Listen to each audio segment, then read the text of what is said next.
Hi, it's Anthony with Lighthouse Construction, and today we are back at the Lodge on the Lake, where we're taking you beyond the blueprint.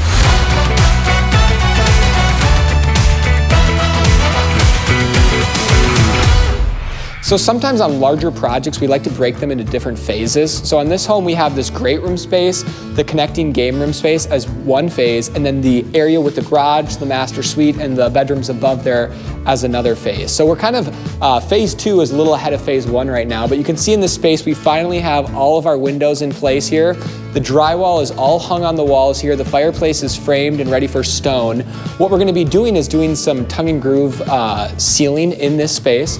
So if you take a look right here, you can see the finished product of what that tongue and groove is gonna look like. So it's actually just a pine tongue and groove, but it has this kind of a 3-coat glaze on it, so it looks something a little less traditional. And if you look over here, this is more of a traditional knotty pine look, and this is going to be used above in the existing cabin where we had to tear out some to replace the dormer. But this is kind of the new look we're going for, and there's gonna be big timber trusses in here that are made out of the same material as this fireplace mantle, so it's gonna have that really nice, rich, authentic look. And although those aren't structural, they are going to be big 6x6 and 8x8 timbers in this space.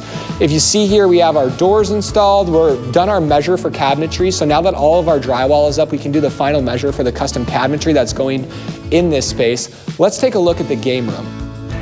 So we're currently finishing up some of the insulation in this game room space. Kind of an interesting detail if you look here. You can see we have a media conduit. So this is so that we can actually run our HDMI cables up and down to the TV without having any cables running down our wall. Not just power, but also some of those media inputs are accounted for. And then off to this space here, they actually apply tape to the studs before they spray foam. That way when they rip off the tape, they don't have to come back with a knife and trim those studs up so your drywall will sit nice and flush against the studs. If you go into here, this is actually gonna be a sliding patio door. It's not yet installed. And this is the 3-season porch. So this is the connection, the old log cabin you can see here.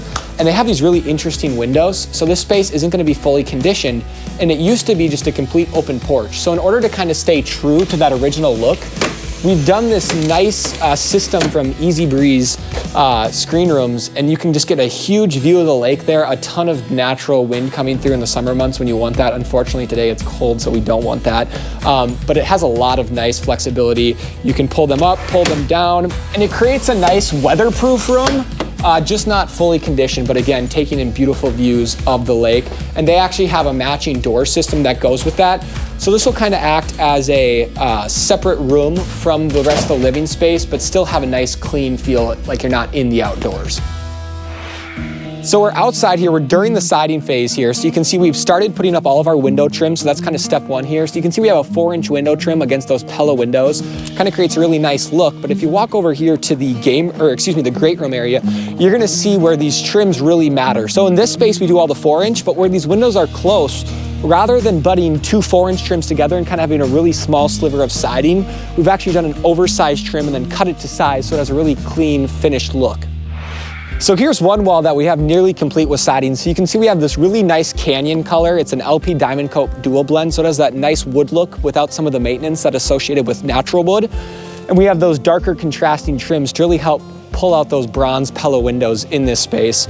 And if you follow me around here, you're gonna see there's a little bit of Tyvek showing, and this is actually where that stone wainscot is going to wrap around the home. So now it's gonna be a nice blend of the canyon color, the elkhorn color, as well as the stone here. It's gonna create a really nice exterior look. So we're now in the garage space, and since the last time, our garage doors have been installed. This is a nice Midland garage door. It's R18, so it's really nice and insulated in this cold weather we have here today. And we actually have a brown treat finish for that, and then we have a slat wall, which is gonna be the majority of the finish wall in here, both aesthetically pleasing and very practical in a garage space so that things can be hung. And if you look a little bit higher up here, you're gonna notice that there's actually a side mount opener in this space. And that's really nice because if you look here, it's much more open than it would be if there was a big garage door opener in this space. So it kind of creates a nice clean feel in that garage space. Another nice thing about building the garage and finishing this space ahead of time is that it allows us to use this as kind of a cut shop area in the wintertime. So we're very cognizant of dust and those sort of things, but it's much more efficient to work indoors than out. So we have some of our cabinetry that's gonna be installed in here, as well as a chop saw setup. Just really helps to streamline the construction process. So I'm currently in the game room here, so you can actually take a look at this installation process. So essentially, we have our spray foam that's getting installed right now. So they're gonna spray this in 2 lifts because it's on a roof. And they don't wanna spray it too thick at once, otherwise it can cause it to not properly cure. So they're spraying that first lift right now. So you can see that expanding foam really helps with insulation as well as air tightness because it fills up all the cricks and crannies and actually adds a little bit of structural rigidity to the home as well. So we're now entering the more completed phase of the home here, and you can see that all the drywall has been installed, it's taped, it's textured. We have a nice light knockdown texture here on the walls. The ceiling has a lighter white color, kind of a nice warm gray color on these walls. Something to note here is the electrical actually comes down for these double French closet doors.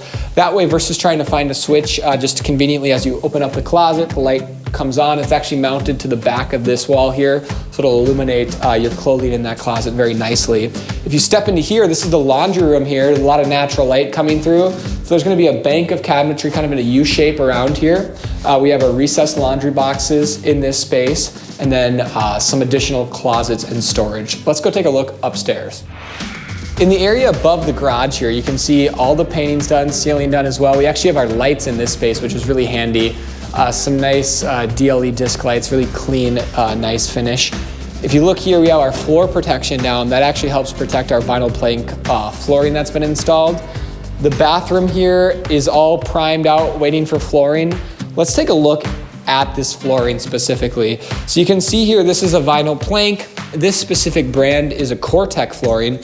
So essentially it's pretty simple. It has a tongue and a groove. So what you do is you just install that, kind of continuing down the pieces there, and it has a nice click feature. And then, you hammer in your end joints, kind of creates a really nice look, staggered your joints randomly. This room's actually gonna get a nice wood ceiling in it. So you can see here kind of a similar look to what was downstairs there, and that's why the ceiling is not painted out compared to some of the other rooms. And when you stand here, you kind of get a feel for these nice windows. During the construction process, we cover up the windows, try to protect them. But I really like a darker window because it really helps to frame your view when you're looking out towards the forest.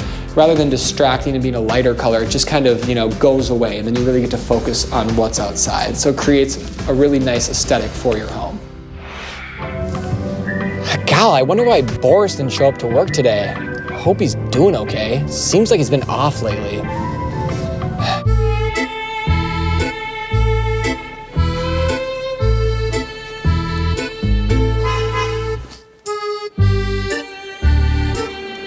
Hey, Boris, what's going on, buddy? Hey, leave me alone.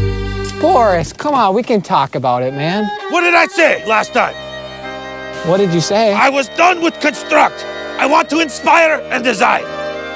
But I mean, you gotta... You never called me. I mean, you've lived in the woods for 20 years. What do you think you know about designing and... That's where I'm going now. I'm going in the woods. I'm going back. You're going back? Yes. I don't think you should call it quits. Why don't we do this? I'll have you meet with Colin.